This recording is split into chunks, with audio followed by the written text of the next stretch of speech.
Napalingon si Ramon Imperial sa munting komosyon sa isang bahagi ng malaking machine shop na kinaroroonan niya. Ipinapacheck lang niya ang kanyang sasakyan dahil sinabi ng driver niya na madulas ang kapit ng brake niyon, kaya gusto lang niyang maniguro. Tutal, ang sabi naman ng chief mechanic ay sandali lang iyon. Isang binatilyo ang tila pinagkakaisahan ng mga tauhan sa shop na iyon. Nakapalibot ang mga ito sa isang mahabang mesa at nagmerienda. But for a boy his age, he sure looked pretty, almost like a girl. Kahit marungis ang maliit na mukha ay mahahalata pa rin ang kakaibang gandang lalaki nito. Ang makapal na overalls nito ay hindi rin nakaligtas sa grasa at langis. Kaya siguro tampulan ito ng tukso at pangangantiyaw ng grupo. Ngunit hindi rin naman nagpapatalo ang binatilyo. Hoy, boy bigote, wag mo akong maasar-asar ngayong 11 pa lang ng umaga. Baka gusto mong pagpalitin ko iyang bigote at peluka mo, ha? Napangiti lang siya nang duruduruin pa ng binatilyo ng hawak na liabe ang lalaking tinawag nitong Iboy Bigote. Umalis ka sa harap ko kung ayaw mong gawin kitang. Tiningnan nito ang hawak na delata. Reno brand liver spread. Umani ng halakhak mula sa mga kasamahan nito ang hirit na iyon ng binatilyo. Kahit siya ay hindi napigilan ang mangiti. He sure knows how to handle himself against those big guys, sambit niya. Hindi lang paninindak ang kayang gawin niyang anak ko, wika ng mekaniko na narinig marahil ang kanyang sinabi. Kaya rin niyang mandurog ng buto kaya kahit ganyan ang hitsura niyan, kailangang magingat ng husto ang mga lumalapit sa kanya. He's your son. Son! Nakakunot ang noong binalingan nito ang nagkakagulo pa ring grupo at marahang umiling. Hay, nako, ito na nga ba ang sinasabi ko? Hindi lalaki si Alexei. Babayan. Unika hija ko. Ganon ba? Pasensya na. Akala ko talaga kasi. Ayos lang. Hindi lang naman ngayon na pagkamalang lalaki ang dalaga ko. Maraming beses na. Bumuntong hininga na lang ito, saka muling ibinaling ang atensyon sa makina ng kanyang sasakyan. Alexi Ann Mendoza. Hindi ko na alam kung paano ko pa siya makukumbinsing kumilos ng tama bilang isang dalaga. Ganyan siguro talaga ang problema ng mga tulad kong maagang naiwan ng esposa para mangalaga sa 4 na barako at isang prinsesa. Na iniisip na isa rin siyang barako. Problema mo rin pala ang anak mo. Pinagmasdan uli niya ang dalagang anak ng mekaniko na hindi nga mapagkakamalang babae sa ganoong distansya dahil sa kilos nito. Pero mas maswerte ka pa rin kung tutuusin. Hindi mo naiintindihin kung paano mo maaalagaan ang dalaga mo dahil nakikita kung kayang-kaya niyang ipagtanggol ang sarili niya.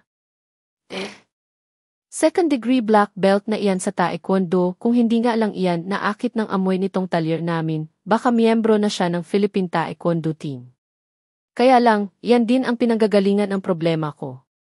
Dahil sa abilidad niyang iyon, natatakot lumapit sa kanya ang mga manliligaw niya. Ayaw mo ba ng ganon? Ibig sabihin lang, salang-sala ang mga magiging manliligaw niya. Kung sino ang hindi masisindak sa kakayahan niyang iyon, siguradong hindi siya basta-basta. At makakasiguro ka pang sincere siya sa panliligaw sa anak mo. Naisip ko na rin iyan. Noon. Pero ngayong 27 na si Alexi, medyo nag-aalangan na ako. Baka kasi tumanda na lang siya, wala pa ring makalusot sa kanya. Naubusan na nga ako ng mga irereto sa kanya. Marahan itong umiling. Minsan tuloy, naisip ko na ipagkasundo na lang siya. Ang kaso, saan naman ako makakakuha ng matinong lalaki na makakasiguro akong hindi niya babastusin ang anak ko? Sa buhay ngayon, mahirap nang makakita ng mga lalaking maprinsipyo at may mataas na paggalang sa mga babae. And why son is, sagot niya. Ang problema lang, sobra naman ang paggalang niya sa mga babae dahil kahit sinong nakapalda, basta type niya, igagalang niya. Nakangiting nilingon siya ng mekaniko. May pagkakasanova pala ang anak mo. Huwag mo nang pagandahin ang term. Nuknukan talaga iyon ng pagkapabling. Itinuro niya ang makinang inaayos nito. Okay na ba yan? May kung ano pang hinigpitan itong screw doon at pagkatapos ay isinara uli ang hood bago bumaling sa kanya. Sabay pa silang napalingon sa direksyon ng umpukan ng anak nito nang magkaingay uli roon. Pinagbabatukan kasi ng dalaga nito ang mga kasamang lalaki. Saan ba ako makakakita ng matinong lalaking makakapagpalabas ng totoong katauhan ng anak ko? Hay! Parang gusto na rin niyang mapabuntong hininga. I wish Ezra's son could meet someone like your daughter, yung makakapagpatino sa kanya. Halos sabay silang napatingin sa isa't isa. At sa nakikita niyang reaksyon sa maaliwalas na mukha ng mekaniko, parang alam na rin ito kung ano ang iniisip niya ng mga sandaling iyon. How old is your daughter? How old is your son? Kasabay rin ng kanyang ngiti ay ang pagsilay ng ngiti sa mga labi ng mekaniko. May kasunduan na sila. Napalingon si Alexis sa direksyon ng kanyang ama. Kanina pa kasi niya napapansin na napapasarap ito sa pakikipag-usap sa customer nila na kung titingnan ay halos kasing edad lang din ito. Kilala niyo ba ang mamang iyon? Tanong niya sa mga katropa niyang tauhan nila sa talyer. Ngayon ko lang iyan nakita rito, ah. Sabay-sabay namang nagtinginan ang mga kasama niya sa direksyon ng kanyang ama. Bago lang iyan, Alexis, sagot ni Kaloy. Ngayon ko nga lang din iyan nakita. Baka best friend ni Amo, segunda ni Manuel. Matagal silang hindi nagkita kaya ngayon, ganyan kasarap ang kwentuhan. Ang lawak talaga ng imahinasyon mo. Pinagmasdan uli niya ang kausap ng kanyang ama. O baka naman, isa na namang bagong customer na nakagaanan ng loob ng tatay niya. Masyado kasi itong mabait at masarap kausap kaya naman halos lahat ng mga bigating customer nila ay umabot na ng taon na nagpapagawa sa kanila ng mga sasakyan. Marunong ang tatay niyang magalaga ng customers, kumbaga. Natigil lang ang pagmumuni-muni ni Alexi nang maramdaman ang pagdampi ng bimpo sa kanyang pisngi. Tiningnan niya ng masama si Rosendo. Anyan, tanong niya rito na agad na nag-back out. May dumi ka kasi sa pisngi, Alexi. Pupunasan ko lang. Sinabi ko bang kailangan ko ng tagapunas? At ang mga duming iyan sa mukha ko, tanda iyan ng kasipagan kaya hindi dapat alisin. Malakas na tinapik niya si Rosendo sa dibdib na ikinasinghap nito. Ha? Tatatandaan mo iyan, bata. Alexi, halika muna rito, tawag ng Kuya Gil niya mula sa dikalayuan. Lumapit naman agad siya. Ano ng problema, kuya? I-start mo yung makina. Itinuro nito ang inaayos na sasakyan. Tapakan mo yung silinyador at huwag mong bibitiwan hanggat hindi ko sinasabi. Areglado. Sisiw lang sa kanya ang ipinapagawa nito dahil isa siya sa pinakamagaling na mekaniko roon, pangatlo sa kanyang ama at nakatatandang kapatid. Buong buhay nila ay wala na silang alam na trabaho, kundi ang magkutingting ng mga sasakyan. Pangalawa siya sa 5 magkakapatid at nag-iisang babae. Pero hindi iyon naging sagabal upang maging mahusay siyang mekaniko na talaga namang kinahiligan niya. Kaya nga mechanical engineering ang kinuha niyang kurso sa kolehiyo. Nakapagtrabaho naman siya noon sa isang malaking kumpanya, ngunit dahil hindi niya nagustuhan ang pagtrato sa kanya ng mga kapwa mekaniko roon, ay basta na lang niya nilayasan ang mga ito at nakisali na lang sa pagpapalago ng kanilang machine shop. Wala namang reklamo ang kanyang pamilya dahil nakita ng mga ito ang galing niya. Isa pa, sa dami ng customers nila, kailangan talaga ng kanilang shop ng mas maraming magagaling na tauhan. At isa na siya roon. Masaya na siya ngayon. Tanggap kasi ng mga tao roon ang husay niya at walang pakialam ang mga ito kung babae o lalaki siya. Ano't anuman, kung mayroon mang magluloko sa kanya, she could always take them down with her own bare hands. At syempre, nariyan din ang mga backup niya, ang tatay niya at ang mga kapatid niyang lalaki. Napatingin uli siya sa direksyon ng kanilang ama. Hindi ka ba nagtataka, kuya? Ngayon lang parang naging ganyan ka-close si tatay sa customer natin. Bakit ba pinag-iinitan mo ang taong iyan? Kung kaibigan siya ni tatay, ano naman ang problema roon? Mabuti nga iyon at nang hindi lang ikaw ang lagi niyang nakakausap.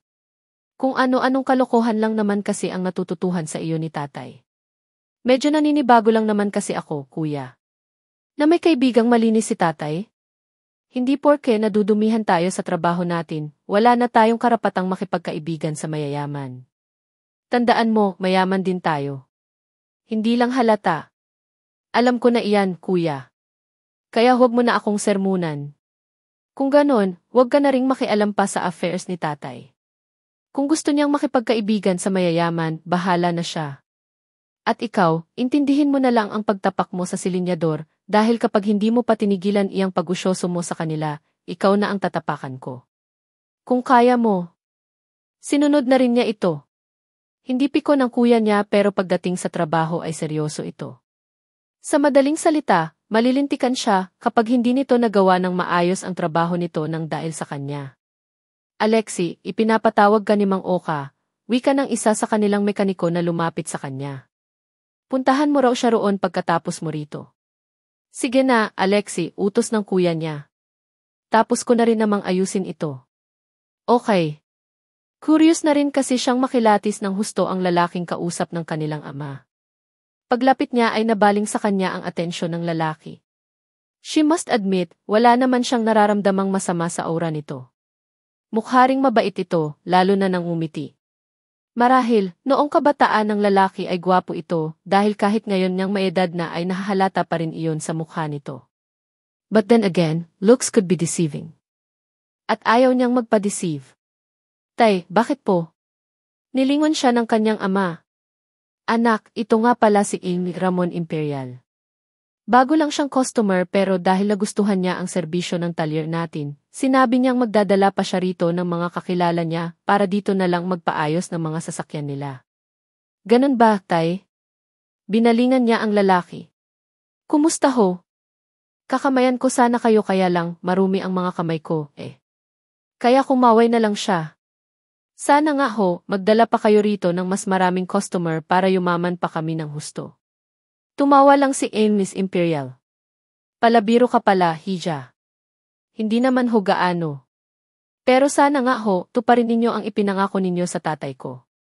Alexi, saway ng kanyang ama. Pasensya ka na sa kanya, Miss Imperial. Minsan talaga, hindi iyan makapagpigil ng bibig. It's okay. Maganda nga ang ganoon.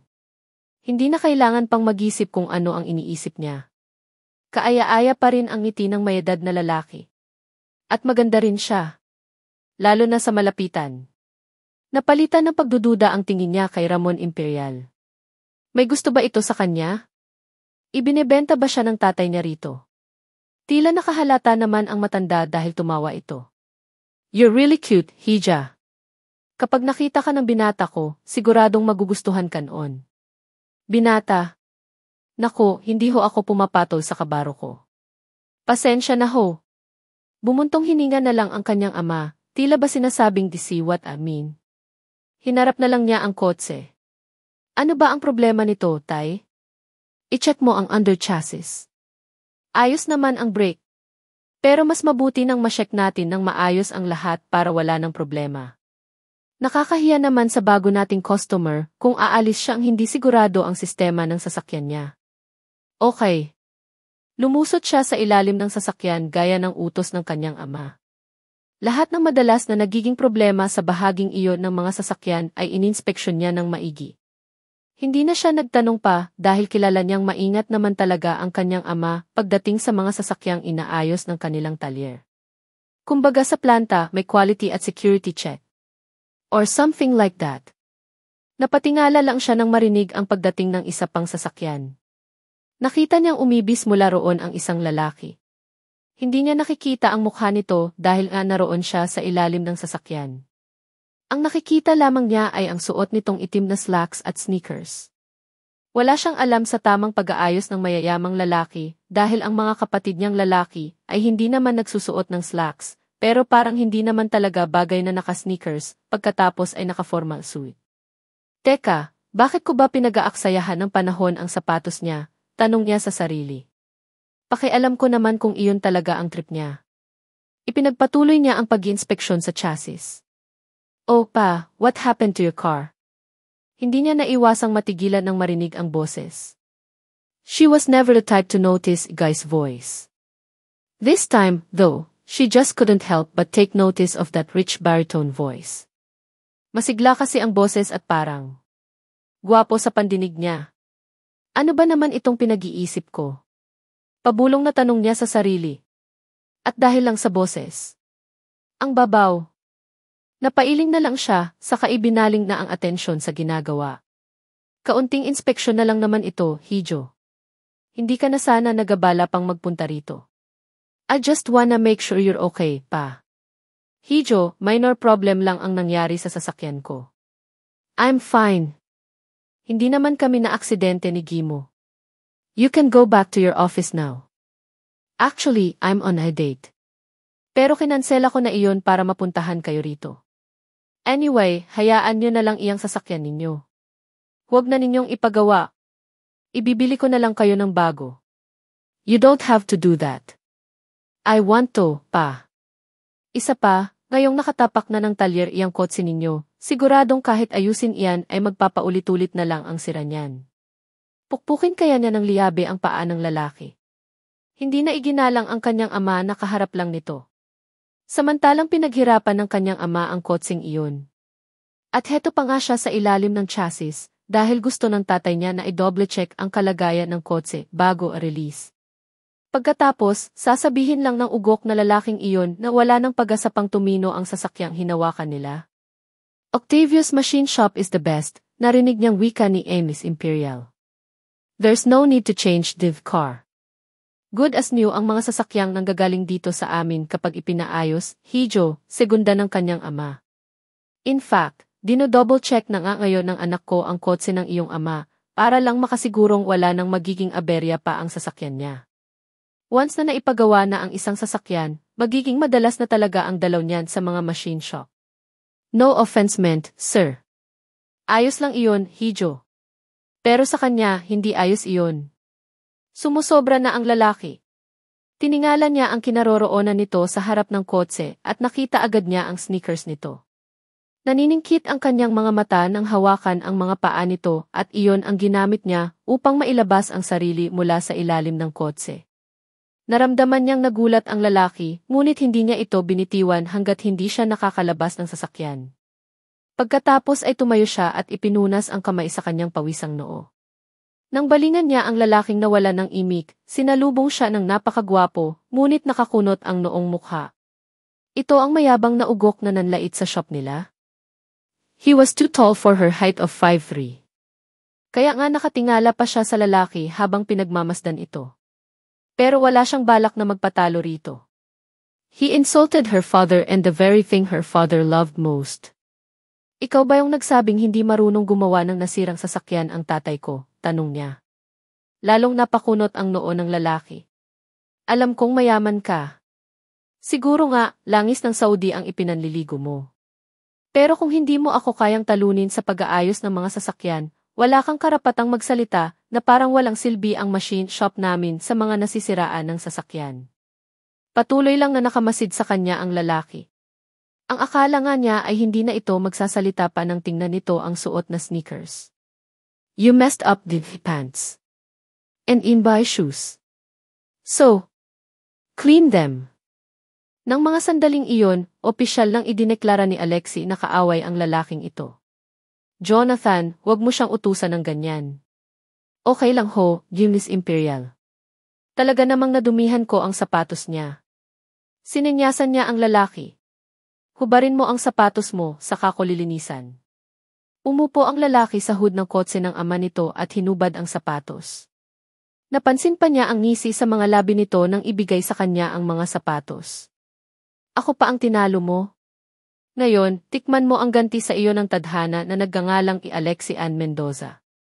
Kinuha niya ang mga sapatos at hinugot mula sa likurang bulsa ng suot na overalls ang isang basahan na pulos grasa at langis, pagkatapos ay saka ikiniskis iyon sa bagong-bagong sneakers. Ay, lalo yatang nadumihan, Anya. Teka, hugasan ko na lang. Hinawakan siya ng lalaki sa braso. Nagulat siya sa ginawa nito, kaya mabilis ding binawi niya ang braso at nagtungo sa isang drum na hinati sa gitna at nilagyan ng tubig. Doon nila inilulublob ang interiors ng mga gulong upang malaman nila kung may butas iyon o wala. Ang balak lang talaga niya ay dampian ng tubig ang mga sneakers, pangasar lang. But then, she felt someone grab her beside the arm again. Tigilan mo na iyan, anang lalaki. That was when the sneakers accidentally slipped from her grip. Iyon na lang ang tila ingay na narinig ng mahulog ang sapatos sa tubig. Sa gilid ng kanyang mga mata ay nakita niyang napahinto na sa pagtatrabaho ang kanilang mga tauhan at napatingin na lang sa kanila. Ay, ang tanging nasambit na lang niya. Nahulog! Handa na siyang humisi ng malapad nang bigla na lang siyang pitserahan ng lalaki at isalya sa gilid ng isang van. Niloloko mo ba ako? Galit na tanong nito. Hindi na siya makapagsalita dahil nakalapat sa kanyang dibdib ang mga braso nito sa pagpipigil sa kanya para hindi siya makakawala. And he must have noticed the soft mounds on her chest because the expression on his handsome face slowly turned from anger to disbelief. Bakla ka. Nagdilim na ang kanyang paningin at halos hindi niya narinig ang sigaw ng kanyang ama nang umigkas ang kanyang kamao. Solidong tumama iyon sa panga ng lalaki. Nang umatras at makakawala siya, sinundan niya ito at hinawakan sa manggas ng suot na Amerikana, sa kabuong lakas itong ibinalibag. Hilo ito kaya siguro hindi na nakabangon mula sa kinabagsakan. Sino ngayon ang bakla sa ating dalawa? Sayang talagang isang free throw na iyon ni James Yap, ano? Panalo na sana ang Pure Foods. Hindi. Magaling lang talaga ang Alaska. Hindi. May problema kasi sina James at Chris. Kahit si Alexi ay parang gusto ng tarakan ng tinidor sa lalamunan ang bunso nilang si Rusty. Sarap na sarap sa pag-uusap tungkol sa katatapos lang na laro ng basketball, ang dalawa pang nakababatang kapatid niyang lalaki na sina Tunying at Marco. Naghahanda na sila noon para sa hapunan nang dumating ang kanilang ama at Kuya Gil na kagagaling lang ng talyer. "Oh, bakit tahimik kayo?" tanong ng kanilang ama. Saglit itong naghugas ng kamay dahil nakapagpalit na ng damit sa opisina nila sa machine shop, katulad ng Kuya Gil nila. "Ano na naman ang pinagtatalunan ninyo?" "Natalo kasi ang Pure Foods," nakasimangot na sagot ng 22 years old na si Tunying. Masama pa rin ang tingin nito sa bunso nila. Hindi kasi naipasok ni James Yap yung isa sa last free throws niya, dugtong naman ng 20 years old na si Marco. Gaya rin ng ekspresyon ni Tunying ang ekspresyon nito kay Rusty. Dahil may problema raw sina James at Chris, anya. "Oh, singit ng Kuya Gil nila pagupo sa hapagkainan, hindi ba totoo naman iyon?" "Ano nang yung pangalan ong babaeng nakarelasyon daw ni James?" "Hope, di ba?" Diring-diring binalingan nila ang pinakamatanda sa kanilang magkakapatid. "Kuya, reklamo na niya, ano ba naman kasi iyang pinapanood ninyo ni Rustico?" "Star Talk. Parang gusto ko kayong itakwil na dalawa." "Kapamilya kami," singit ni Rusty. "The Buzz naman." "Ate, sige na, itakwil na natin sila," udyok ni na Marco at Tunying. Hindi matanggap ng pagkatao kung may kadugo tayong R. "Ang arte niyo naman," ani Rusty uli. "Para kayong the anothers." Hindi na siya nakatiis. Binatukan na niya ito. "Lalaki ka ba talaga o ano?" "Ano?" Hindi na rin yata nakayanan ni Tunying at Marco ang mga hirit ng panganay nila, kaya kinuyog na talaga nila ito. Siya man ay humirit ng isang kutos. Natahimik lang sila nang magsalita na ang kanilang ama. "Tama na iyan. Nasa harap tayo ng grasya ng Diyos." "Siya nga pala, Alexi, nakausap ko si Ames Imperial sa telepono kanina. Maayos na raw ang lagay ni Jonathan, yung inupakan mo kanina." Doon lang tila nagkasundo-sundo ang kanyang mga kapatid, sabay-sabay na nagtawanan. "Okay ka pala talaga sa martial arts, sis. Kapag naging presidente na ako ng Pilipinas, tatanggalin ko ang Presidential Security Group at ikaw na lang ang gagawin kong bodyguard. Siguradong kahit Abu Sayyaf, manginginig sa iyo." "Nga, ate. Naikwento sa amin ng mga tauhan natin sa talyer yung ginawa mong stunt doon sa anak ng bagong kaibigan ni tatay. Sayang, hindi ko iyon nakita. Pare-pareho pa kasing nag-aaral ang tatlong nakababatang kapatid niya. Si Tunying ay nasa huling taon sa advertising, si Marco ay third-year nursing student at first-year naman sa journalism si Rusty. Dapat pala, magpakabit tayo ng mga kamera sa talyer. Para kunwari, nasa Big Brother house tayo. At lahat ng adventures ni ate, kuha sa kamera. May bebenta ko iyon sa America's Funniest Home Videos. Kayo, natsansingan na nga ako at lahat, puro kalokohan pa ang iniisip ninyo. Kayo kaya ang ipakilo ko at ibenta." Binalingan niya ang kanyang ama. "Tay, buhay pa ba ang lalaking iyon? Iba na talaga ang masamang damo. Napakahirap talaga nilang bunutin sa lupa." "Ate, ang lalim noon," singit ni Rusty. "Hindi ko marriage. So deep. Gusto mong sumunod sa mga yapak ng lalaking ibinalibag ko sa talyer kanina? May talent fee ba iyon?" "Bakit, may talent ka ba?" "Meron. Hidden pa nga lang. Kaya nga mas mahal ang talent fee ko, Kasi, undiscovered pa, Rustico, pwede bang tumahimik ka muna sandali?" Bigyan mo ako ng kahit kaunting moment na para lang sa akin. Pwede. Tumango lang ito, saka ipinagpatuloy ang pagkain. Nilingon uli niya ang kanyang ama. Wala ba kayong masamang balita tungkol sa lalaking iyon na maibabahagi sa akin, Tay? Yung ikatutuwa ko naman. Humingi ka ng paumanhin sa kanya. Ah, Tay, yan naman ang hindi po pwede. Natsansingan na nga niya ako, hihingi pa ako ng paumanhin sa kanya. Ano ako, bale? Nga naman, Tay, segunda ng Kuya Gil niya. Dapat, magpasalamat itong si Alexi. Nagtawanan na naman ang mga nakababata nilang kapatid. Mabuti nga at may nagka-interes na ring manansing dito sa cowboy nating prinsesa. Kuya, bakit ganyan ka? Matagal na akong ganito.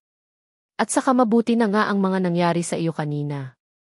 Sa wakas ay may nakayanig din sa iyo. Her brother looked up at her from his food.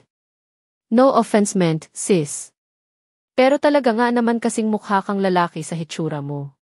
Kaya dapat na magpasalamat ka sa kanya at kahit paano ay may naging reaksyon ka na rin tungkol sa pagkababae mo nang matsansingan kanya nang hindi sinasadya. Tama ang kuya mo pag sa ngayon ng kanyang ama na tinanguan ng 3 kapatid niya. Kaya kung ayaw mong maulit ang mga nangyari sa iyo kanina, mabuti pang bitiwan mo na ang mga liyabe at magumpisa ka ng harapin ang mga gawaing bahay. Kung ang pagiging katulong lang sa bahay ang magiging papel ko, kung sakaling balikan ko ang pagiging babae ko, wag na, no. Ipinagpatuloy na lang niya ang pagkain. I'm not cut out for that kind of stuff. Paano ka makakapag-asawa niyan, ate? Tanong ni Tuning. Nga, ate. Nagkaroon pa naman kami ng agreement na hindi kami magkaka-girlfriend hanggat hindi ka nagkakaroon ng boyfriend. Mumisi lang siya kay Marco. Alam kasi niya ang tungkol sa panata na iyon ng mga kapatid niya. Problema niya na iyon. Pero napagkakamalan na akong bading ng mga kabarkada ko dahil kahit kailan daw ay hindi pa ako nagkaka-girlfriend. Problema mo na rin lang iyon, Antonio. Basta, Alexi, huwag mong kalilimutang humingi ng paumanhin sa anak ni Ennis Imperial, wika ng kanilang ama sa tila napapagod na boses. Hindi niya sinasadya ang nangyari kanina at nasaktan mo siya. Di quits lang kami. Kaya hindi ko na kailangang, Alexi. Tay, kaibigan ninyo si Ennis Imperial, di ba? Tanong ni Rusty. Ipaset up na lang kaya ninyo ng date si ate sa anak niyang manyakis? Sabi ni Nakaloy, guwaping daw iyon Pwede na siyang pandagdag sa lahi natin. Ewan ko sa inyo. Noon lang niya napansin ang tila pamumutla ng kanilang ama. Tay, okay lang ba kayo? Tumango lang ito. Ngunit kahit ang simpleng pagtango at pagngiti sa kanya ay tila pinaghihirapan ito. Something was wrong with their father. Gusto ni tatay na mag-asawa ka na, Alexi. Para manahimik na rin kaming lahat dito. Nakasimangot na sinagot niya ito. Hindi ako pumapatol sa kabaro ko. Nagtawanan lang ang mga kapatid niya. Minsan talaga, nakakayamot na ang maging nag-iisang kapatid na babae ng mga ito. Pero kahit boyfriend lang, ate, pwede na iyon, wika ni Marco. Parang awa mo na, ate, hayaan mo na kaming magka-girlfriend. Magtiis kayo. Parusa iyan sa inyo. Kapag namatay si tatay nang hindi natutupad ang isa sa mga kahilingan niya na makapag-asawa ka, hinding-hindi matatahimik ang kaluluwa niya. Hindi ba, tay? Ngunit hindi na nakasagot pa ang kanilang ama dahil nawalan na ito ng malay at bumagsak sa sahig. Tulog na tulog ang ama ni na Alexi sa kama. Nakapaligid silang magkakapatid dito habang kausap ng Kuya Gil nila ang doktor. There's nothing to worry about. Stress-related lang ang dahilan kung bakit nag-collapse ang inyong ama. Sobrang pagod. So, suggest complete bed rest for him. He's not getting any younger, that's why he better take care of his body, especially his heart. Kailangan niyang iwasan ang sobrang pag-iisip dahil malaki talaga ang epekto niyon sa kondisyon ng kanyang puso. Masyado nang matagal ang sitwasyon niyang ito at kapag nagpatuloy pa, I'm afraid his heart might give in. May sakit ho ba sa puso si tatay? Tanong niya. Wala naman. But if his lifestyle right now continues, there is a possibility of a heart attack in the future. Natahimik silang magkakapatid. Lahat sila ay halatang guilty dahil hindi nila namalayan ang kondisyong iyon ng kanilang ama. Masyado kasi silang naabsorb sa kanya-kanyang buhay na hindi na nila nabibigyan ng pansin ang kanilang ama. Kasi naman, Superman ang pagkakakilala nila sa kanilang ama. Ito ang mag-isang bumuhay sa kanilang 5 mula nang mamatay ang kanilang ina 10 taon na ang nakalilipas. Their father never showed any sign of weakness. Kaya naman kampante sila sa kanilang mga buhay. Pero ngayong nangyari iyon, siguradong malaki na ang magiging pagbabago sa bawat isa sa kanila. Tahimik pa rin sila nang iwan sila ng doktor. Napabuntong hininga na lang si Alexei. Ako yata ang malaking dahilan kung bakit nangyari ito kay tatay. Dahil sa pagpipilit kong maging lalaki. Huwag mong sisihin ang sarili mo, Alexei. Pero kuya, talaga naman, di ba? Naramdaman niya ang pag-iinit ng mga sulok ng mga mata, ngunit pinigilan niyang umiyak sa harap ng kanyang mga kapatid. Lagi niya akong ipinagmamalaki noon na nag-iisa niyang prinsesa. Ang spitting image ni nanay. Kaso, imbes na magpakadalaga ako gaya ng gusto niya, naging ganito ako. Pero naman kasi, hindi ko naman alam na masyado na pala niya iyong siniseryoso. Kung alam ko lang sana, Alexei, anang boses ng kanilang ama. Nagising na pala ito. At base sa nakikita niyang ekspresyon sa mukha ng ama, narinig nito ang mga sinabi niya. Wala kang kasalanan. Ang totoo, ako pa nga ang dapat humingi ng tawad sa iyo. Tay, ano naman ang kasalanan ninyo? Santo kayo para sa amin. Wala kayong kahit isang kasalanan sa amin. Saglit na natahimik ito bago muling nagsalita sa mahinang boses. Nakipagpustahan ako kay Miss Imperial. Ha, sabay-sabay na wika nilang magkakapatid. Kalahati ng negosyo natin ang mapupunta sa kanya kapag hindi ka natutong kumilos at manamit ng tama sa loob ng 2 linggo. Tama. Tamang ayos ng isang dalagang Pilipina. Hindi siya makapaniwala sa narinig. Ipinusta ninyo ang kalahati ng kabuhayan natin para lang doon, tay naman. Nagbibiro lang siguro ang kanilang ama. Para kasing isang napakalaking kalokohan ang lahat ng iyon. Inakala pa naman nila na magkaibigan ito at si Ace Imperial dahil mukha namang magkasundo ang dalawa nang makita nila kahapon na nag-uusap sa talyer. Iyon pala, may malaking pustahan na ang mga ito. At mababawi lang natin ang talyer kung magkakaroon ng kasintahan ang lalaki niyang anak na tatagal ng 2 buwan. Inaabot lang daw kasi ng 1 buwan o mas mababa pa ang mga relasyon ng anak niya. Bukod sa negosyo natin, makukuha rin natin ang kalahati ng kumpanya ni Ace Imperial oras na manalo ako sa pustahan. Pero, tay, obvious naman na isa lang malaking biruan yung napag-usapan ninyo, di ba? Wika ni Tuning. How could anyone bet on something as stupid as that? Yumuko na lang ang kanilang ama. Nga. Pasensya na, anak. Pinandilatan niya si Tuning bago binalingan ang kanilang ama. So, ang kailangan ko lang gawin para hindi mawala sa atin ang kalahati ng talyer, ay ang matutuhang magdamit at kumilos ng parang isang dalaga within 2 weeks. At siguruhing isa lang ang magiging girlfriend ng anak niya sa loob ng 2 buwan. Alexei, hindi mo kailangang gawin iyon, wala iyon, tay. Kayang-kaya ko iyon. Madali lang naman pala. Sisiw lang sa akin iyon. You don't even know how to comb your hair, sis. Mabilis na isinuklay niya ang mga daliri sa kanyang buhok. O, ano ang mahirap doon? Don't worry, you my precious family. Hinding-hindi ako papayag na mawala sa atin ang kahit 1 gramo ng alikabok sa talyer natin. Dress and skirts kamo. Sus! Wala iyon. Yakang-yaka ko iyon. Hinalikan niya sa pisngi ang kanilang ama na kahit paano ay kakikitaan na ng sigla ang mga mata. Magpahinga lang kayo rito, tay. Ako nang bahala sa lahat. Hiza, pasensya ka na talaga sa akin. Hindi ko rin alam kung bakit basta na lang ako nakipagpustahan ng ganoon kay Miss Imperial. Siya, alam niya kung bakit. Her father longed for his precious little girl to finally show up again, the way she was when her mother was still alive. Wala iyon, tay. Basta magpagaling lang kayo ng husto rito, ha? Sabay-sabay silang napalingon sa pinto nang may kumatok doon. Hindi inakala ni Alexei na makikita niya roon ang isa sa mga dahilan ng problema nilang maganak ngayon. Si Jonathan Imperial. Pero kung noon ay may kayabangan ang dating ng gwapong mukha ng lalaki, ngayon ay seryoso na ito at tila ba punong-puno ng pag-aalala. I'm sorry to barge in here, hinging paumanhin nito. Nakabukas kasi ang pinto ng kwarto at nakita ko nga kayo rito.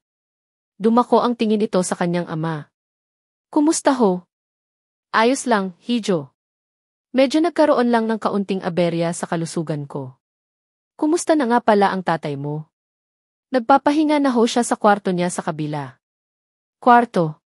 Isinugod namin siya rito kahapon ng hapon dahil nananakit daw ang dibdib niya. Nanakit ang dibdib ng papa mo? But he's fine now. Napagod lang daw siya ng husto kaya nakaramdam siya ng ganoon. Noon lang nabaling sa kanya ang atensyon ni Jonathan. Can we talk? Nakarating sina Alexi at Jonathan sa cafeteria ng ospital.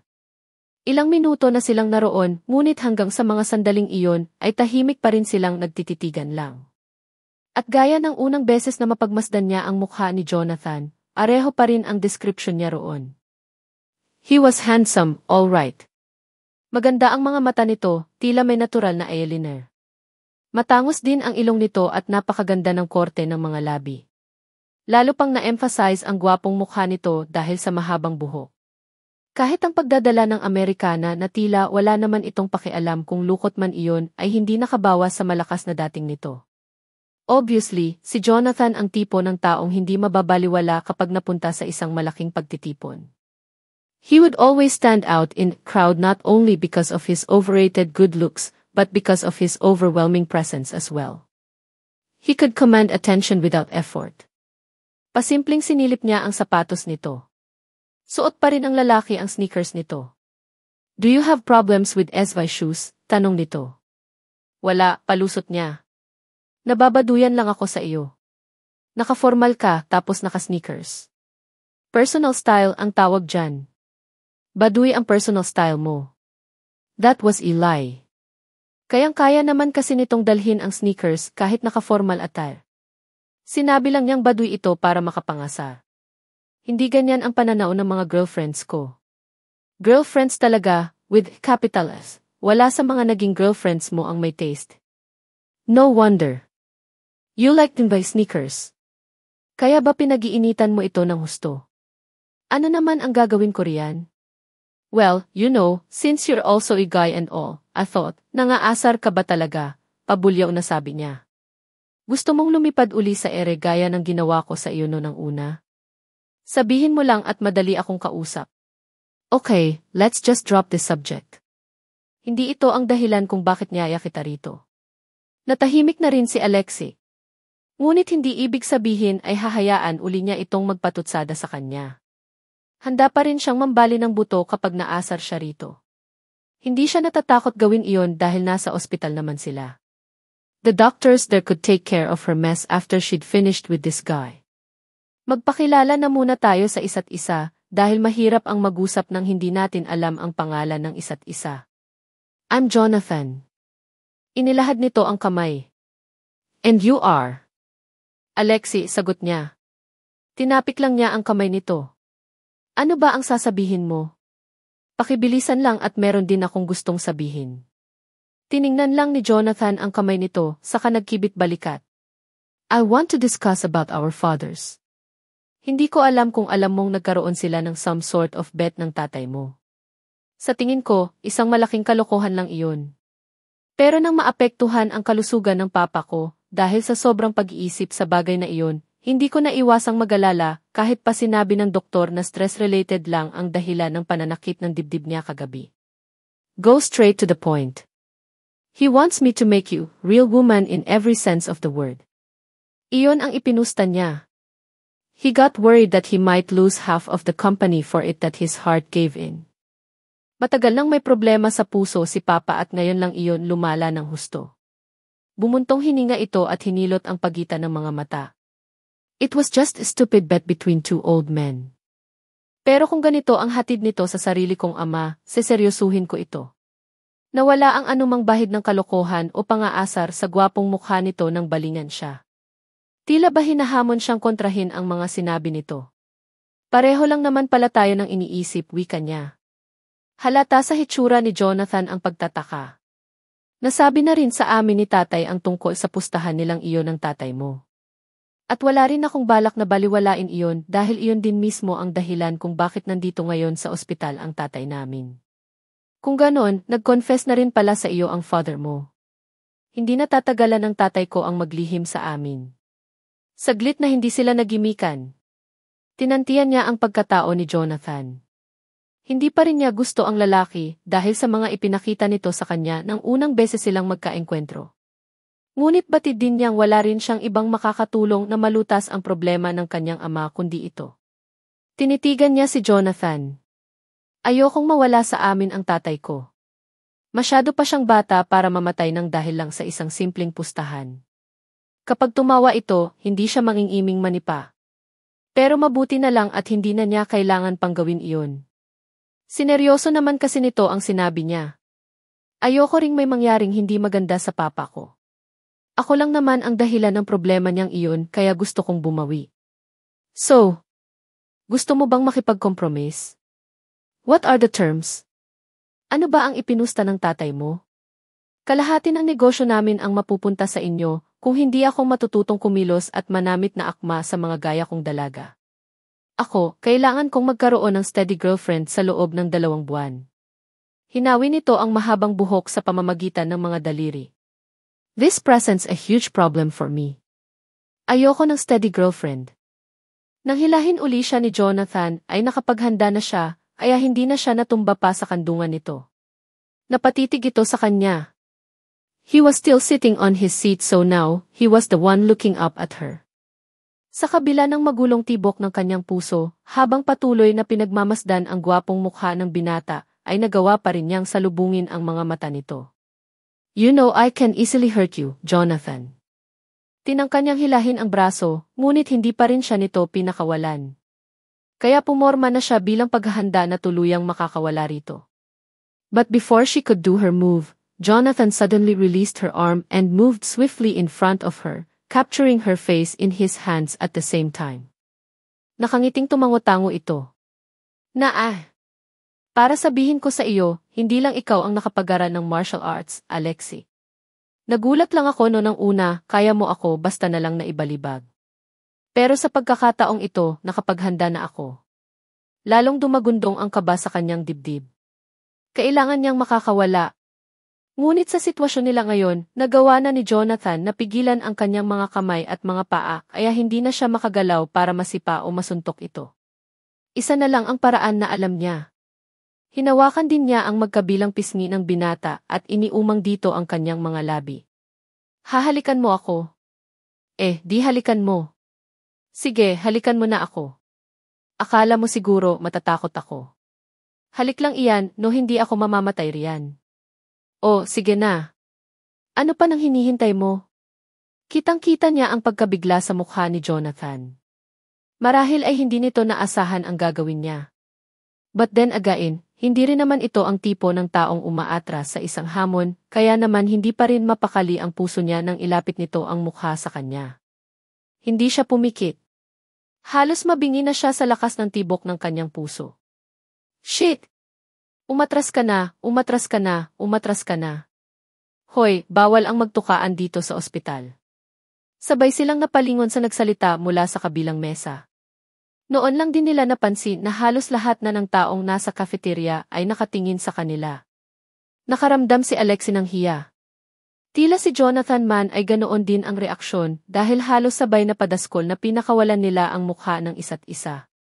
Tumatahip pa rin ang kanyang dibdib sa katatapos lang na eksena habang nagtatagisan sila ng titig ng binata. Ngayon ay malinaw na sa kanilang dalawa na walang sino man sa kanila ang umaatras sa anumang hamon. May isa lang siyang problema. Bakit may iba yatang damdaming hindi dapat nasisingit sa Battle of Wills nilang iyon ni Jonathan? Delikado iyon. Jonathan. Isang unipormadong nurse ang nakangiting lumapit sa binata at umangkla sa braso nito. Ano nang ginagawa mo rito sa ospital? Hindi ba't ang sabi mo ay hindi mo ako pupuntahan dito dahil ayaw mo akong madistract sa trabaho ko? Nakaisip si Alexi ng ideya upang makaungo sa binata. Lagot ito sa kanya. Ikaw yata ang dinadalaw niya rito, miss. Ang sweet ng boyfriend mo, Pinandilatan siya ni Jonathan ngunit hindi niya ito pinansin. Nakahalata yata ito sa balak niya. Hindi siya nagpasindak. Kung ako sa iyo, miss, wag mo nang hayaang makakawala siya sa iyo. Bagay kayo. Talaga? Namumula na ang mga pisngi ng nurse. Jonathan, narinig mo ba iyon? Sabi niya, ang totoo niyan, Karen, sansala ng binata sa sasabihin pa ng nurse. Talagang sinadya kita rito dahil gusto kong ipaalam sa iyo na hindi na tayo pwede pang magkita. I'm sorry. Pero matagal mo nang alam ang tungkol sa arranged marriage na ginawa ng pamilya ko para sa akin, hindi ba? But, Jonathan, I'm here with Esvay Fiance. Dinalaw namin si Papa dahil isinugod siya rito noong nakaraang araw. Kasama mo ang fiance mo. Kinuskos ni Alexi ang nangangating tungki ng kanyang ilong. Wala talaga siyang amor sa kadramahan ng mga tao sa buhay. Lalo na sa drama ng dalawang ito. Mabuti pang maghanap na lang siya ng makakain at madalhan ang mga kapatid niyang nagbabantay sa kanilang ama. Ngunit nakakaisang hakbang pa lang siya, ay bigla na lang uli siyang hinila ni Jonathan sa braso. Ito nga pala ang fiance ko. Si Alexi. What? Marahas na binawi niya ang braso. Anong fiance? Lalaki ako, no kaya paano ako magpapakasal sa iyo? Nababaliw ka na. Ano ba talaga ito, Jonathan? Magpapakasal ka sa isang homosexual. Naningkit ang kanyang mga mata ng balingan ang mahaderang nurse. Anong homosexual? Sapakin kaya kita riyan, ha? Ha? Lalong hindi niya inasahan ang sumunod na gagawin ni Jonathan. Bigla na lang siya nitong inakbayan ng mahigpit. She's a bit sick, natatawang wika nito sa naguguluhang nurse. Kaya nga hindi ko rin siya pwedeng pabayaan. I need to be with her 24 hours a day, every day of the week. Para maalagaan ko siya ng maigi. Tiningnan siya nito. Diba, Hon? Asar na tiningnan niya si Jonathan.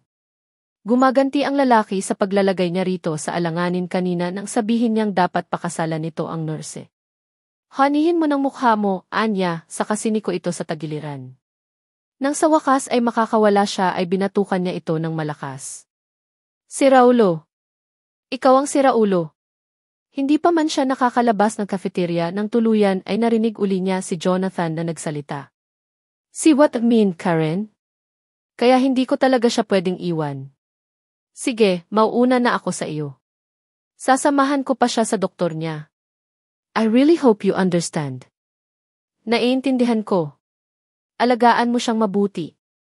Nilingon uli niya ang dalawa at sumigaw, hindi nga ako baliw eh. Alexi, honey. Heh.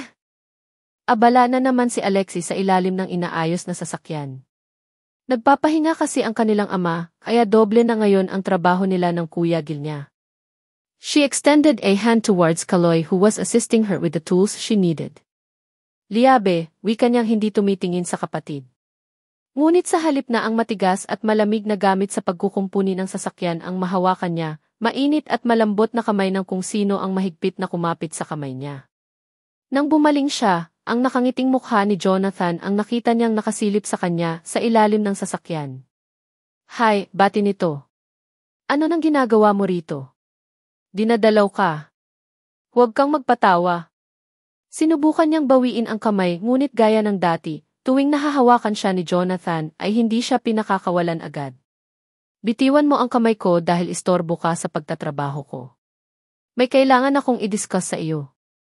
Lumabas ka muna riyan. Mamaya na tayo mag-usap pagkatapos kong magtraba. She was out from under the car in a minute.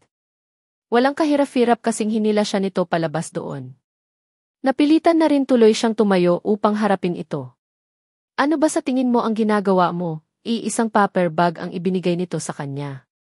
Maligo ka at isukat mo iyan. Hindi niya nagustuhan ang tono ng pananalita nito. Kahit ang kanyang ama ay hindi siya basta nautusan ng ganoon.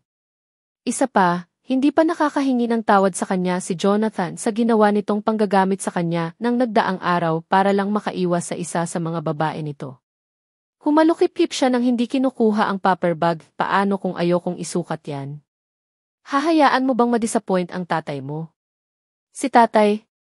May welcome home celebration mamaya sa bahay namin sa pagkaka-release ni Papa sa ospital. At inimbitahan niya ang pamilya ninyo. Bakit? Ganoon na baka close ang kanilang mga ama sa isa't isa para imbitahan pa sila sa isa sa mga espesyal na okasyong iyon ng pamilya nito? Wala ako sa posisyon para sagutin yan. Sinusunod ko lang ang gusto ng papa ko. Masyado naman yatang nakakapagtaka na kailan lang nagkakilala ang mga tatay natin, pero kung umasta sila ngayon ay parang ipinagbubuntis pa lang sila, magkakilala na sila. Kumunot ang noo ni Jonathan, tanda ng iritasyon at pagkainip. Ang dami mo pang tanong. Basta sumunod ka lang. Ayaw mo ba noon? Ito na ang pagkakataon mong ipakita sa tatay mo na magbabago ka na.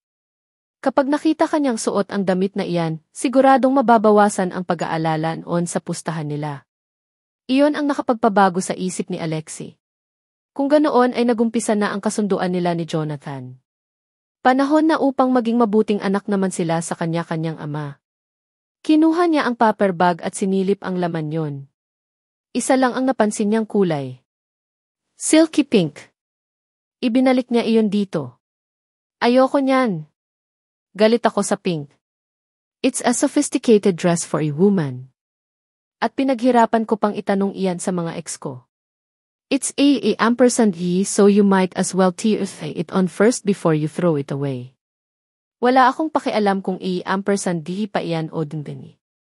Basta ayoko niyan. May sarili akong damit at hindi ko gusto ang ideya mo. Parang wala kang tiwala sa kakayahan kong makapili ng sarili kong isusuot. Sariling damit? At ano ang mga iyon? Basta damit. Iginiit uli nito sa kanya ang paper bag, halata ang iritasyon sa boses nito. You're a guy. Ano naman ang alam mo sa pagpili ng tamang damit para sa mga babae?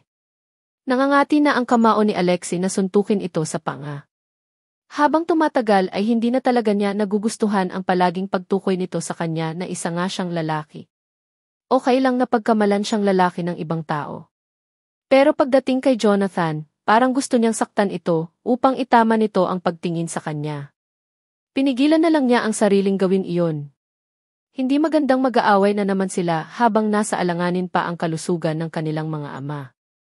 Saka na lang.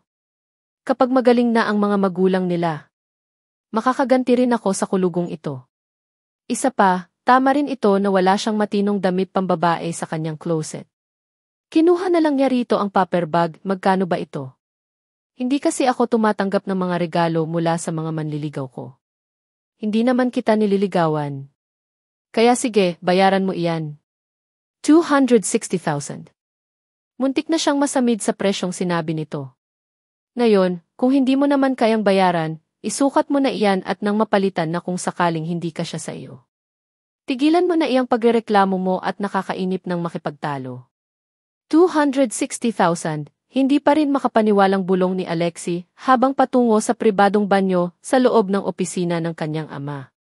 Para lang sa isang damit? Ano na ba ang nangyayari sa mundo natin ngayon? Bilisan mo na, sabi riyan. Nilingon niya si Jonathan. Huwag mo akong utusan. Ang bagal mo kasi. Kung ano-ano pa ang iniisip mo. Marami pa tayong pupuntahan. Pupuntahan? Na maywang ito. Just put on that damn dress. And then we'll talk. Talagang may dapat tayong pag-usapan. Hindi rin ako komportable sa mga damit pambabae. Well, then. How about this? Ikaw ang magpapatunay na may steady girlfriend na ako sa papa ko at ako naman ang bahala sa makeover mo. Marami akong kakilalang socialites na makakatulong sa pagbabago mo. Magiging sosyalera din ako. At siguradong magugustuhan iyon ng tatay mo. Anyway, kung ayaw mo talagang magbago ng tuluyan, kailangan mo lang magtiis na nakapalda at naka-heels sa loob ng 2 buwan. Bakit ang tagal? Ang alam ko, 1 buwan lang ang ibinigay na palugit ng tatay mo sa tatay ko para magbago ako. 2 buwan ang ibinigay na palugit sa akin ng tatay mo para manatiling may iisang steady girlfriend. Tutulungan kita kaya dapat lang natulungan mo rin ako hanggang sa huling sandali. That's the way businessmen work. Ang sabihin mo, ayaw mo lang magulangan. Dinampot niya ang canned drinks na nabili niya kanina. Ngayong maayos na ang magiging takbo ng lahat, napanatag na rin siya kahit paano. Bakit nga pala ayaw mong magkaroon ng steady girlfriend? Bakit ka nagpa-sex-change? Napahigpit ang pagkakahawak niya sa iniinom habang pilit na kinakalma ang sarili. Nakalimutan niyang maaaring nagkasundo sila sa bagay na may kinalaman sa kanilang mga ama, ngunit hindi ibig sabihin yon ay magiging komportable na rin sila sa isa't isa. For one thing, ayaw niya sa mga gaya ni Jonathan na hambog at malakas mangasar. Siya lang ang may karapatang magkaroon ng ganoong personality. Baka kasi kaya hindi ka pa nag-aasawa hanggang ngayon ay dahil lalaki talaga ang type mo.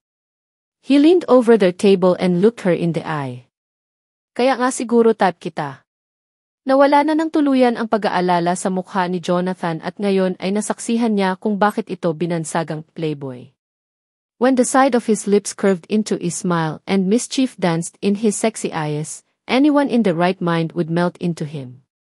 Kahit siya ay muntik na ring mabiktima ng pangaakit nitong iyon. Mabuti na lamang at nasa mga kamay pa rin niya ang Kent Cola at napanatili niya ang katinuan. Isinalpak niya ang Kent Cola sa mukha nito.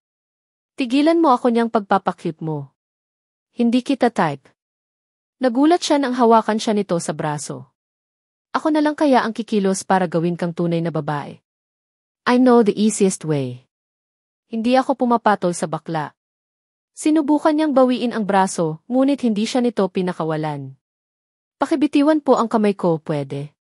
Sandali lang, Alexi. Medyo hindi ko nagustuhan ang narinig ko kanina. Pakiulit nga. Alam niya kung ano ang ibig nitong sabihin. Sige, patagalan na lang sila. Hindi ako pumapatol sa bakla. Tumayo na siya upang bumalik na sa silid ng kanyang ama. Ah, bakla pala, ha? Halika rito. Huli na para maisip niyang hawak pa rin pala ni Jonathan ang braso niya.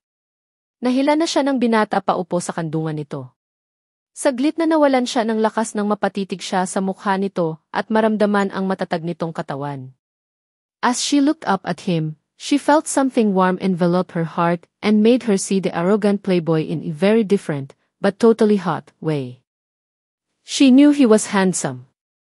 But from this angle, while his arms were wrapped securely around her as he gazed down at her with those sexy eyes of his, he looked even more handsome that she never knew possible for a guy like him.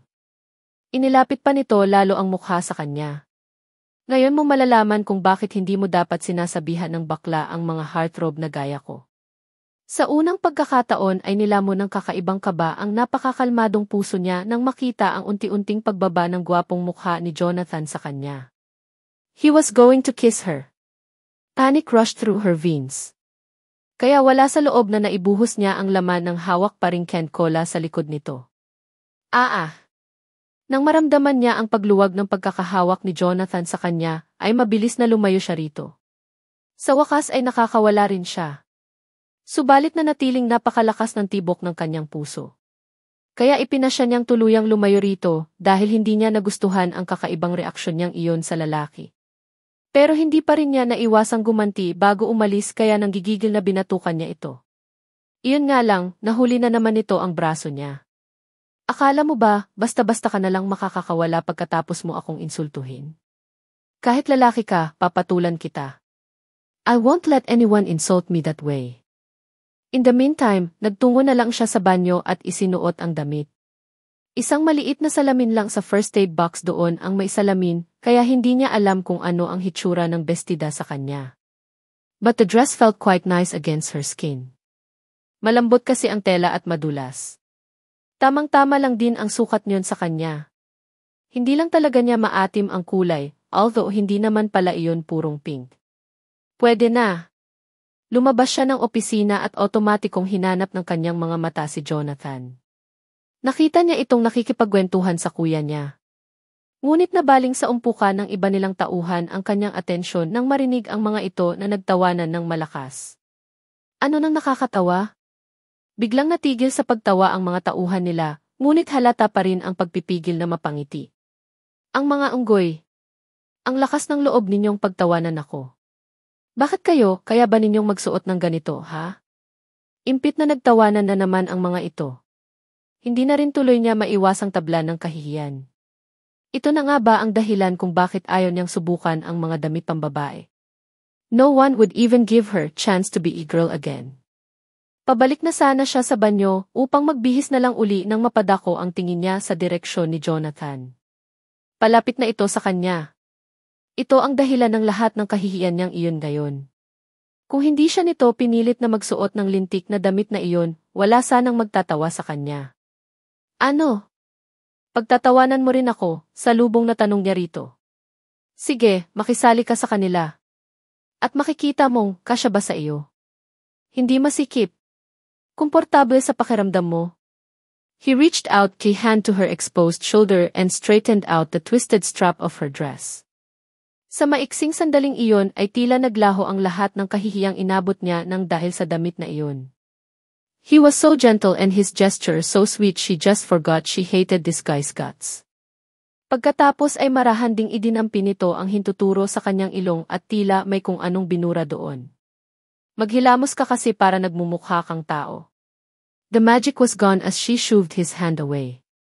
Paano ba kasi pumasok sa isip niyang maaaring nakikisimpatya ito sa kanya? Wala ngang puso at kaluluwa ito. Mas malupit pa ito sa nagpasabog ng Twin Towers sa Amerika. Magpapalit na lang ako, sandali. Ang ibig ko lang namang sabihin, kung hindi mo hahayaang mangupahan sa mukha mo ang mga grasa at langis ay makikita kung gaano ka talaga kaganda. Mula sa bulsa ng suot na pantalon ay kinuha nito ang isang panyo at ibinigay sa kanya. Mahilig magpabaon ng panyo ang mama ko kahit hindi ako nagpapanyo. Kaya makakasiguro kang hindi ko pa ito nagagamit. Pinilit ni Alexi ang sariling sumagot o kahit kumilos man lang. Pero tila tumanggi na ang kanyang katawan na makipag-cooperate sa isip niya at nanatili na lang siyang nakatitig kay Jonathan. Samantalang ang kanyang puso ay abalang-abala sa malakas na pagtibok na hindi niya alam kung bakit. Hindi naman siya natatakot dito. Basta. Alexi. Napakurap-kurap siya. Nakatulog na ba siya nang nakatayo sa harap nito? Ano na ba ang pinag-uusapan nila? O may pinag-uusapan ba sila? Lalong nagulantang ang buong sistema niya nang umiti ito. Anak ng tipaklong. Pinanghihinaan yata siya ng mga tuhod sa ngiting iyon. Lumayo na agad siya rito bago pa kung anong kapalpakan ang gawin niya na magiging dahilan ng panibagong kahihiyan niya sa buhay. Tama na iyan. Maghihilamos na ako. Wilma, napatawag ka? What's with you, Jonathan? Ayaw mo bang marinig ang boses ko? Napangiti na lang si Jonathan nang ilipat sa kabilang tainga ang cellphone. He turned the pages of the magazine on his lap as he sat on one of the loungers of the parlor they were in. Doon niya dinala si Alexi pagkagaling sa talyer upang ipaayos ang buhok nito. Sinabi niya sa manager ng naturang parlor na gawin ang lahat ng kailangang ayusin kay Alexi upang magmukha itong normal na babae. Ang akala nga niya ay tututol na naman si Alexi. Mabuti naman at wala nang naging problema pa. Of course I want to hear your voice, Wilma. In fact, it isn't just your voice that I miss. It's talaga? Kung talagang namimiss mo ako, bakit hindi mo ako tinatawagan? Baka naman kinalimutan mo na ako. Ganon ba ang pagkakakilala mo sa akin? No, napakalambing na ng boses nito. And he really liked that in a woman. Iyon bang tipong palaging nangaakit? Nasaan ka ngayon? Mag-isa lang ako sa kondo ko, samahan mo naman ako rito. Bago pa siya makasagot ay narinig na niya ang malakas na hilik ni Alexi sa kanyang tabi. Natawa na lang siya nang makitang nakatulog na pala ito habang inaayos ng hairdresser ang buhok nito. Bahagya pa ngang nakaawang ang bibig nito at nakalailay ang ulo. Jonathan? Are you still there? Yeh! Kumilos si Alexi at kinamot ang ilong. Napangiti siya. He really liked that cute little nose of her. Wala na ang anumang bakas ng grasa sa mukha nito. Ngayon ay mas lumabas ang totoong hitsura nito. Makinis pa rin ang balat nito. Mabuti at hindi na-allergy sa mga langis at grasa ang balat nito. Balat kalabaw siguro. Idinampi niya ang hintuturo sa pisngi nito upang tanggalin ang tila dumi na natira doon. Ngunit nakalimutan niya ang pakay nang maramdaman niya ang mainit nitong balat. Malambot iyon at makinis sa kanyang pakiramdam. Hindi tuloy niya naiwasang haplusin iyon ng daliri. Nang kumilos uli ito ay mabilis na binawi niya ang kamay. Jonathan, where are you? Wilma, I'm sorry. But I don't think makakapunta pa uli ako sa kondo mo. Remember yung sinabi ko sa iyo noon na ipinagkasundo ako ng mga magulang ko sa isang babae. Well, they're preparing the wedding now. What? Hindi ba't matagal pa naman iyon? Sabi mo, I'm sorry.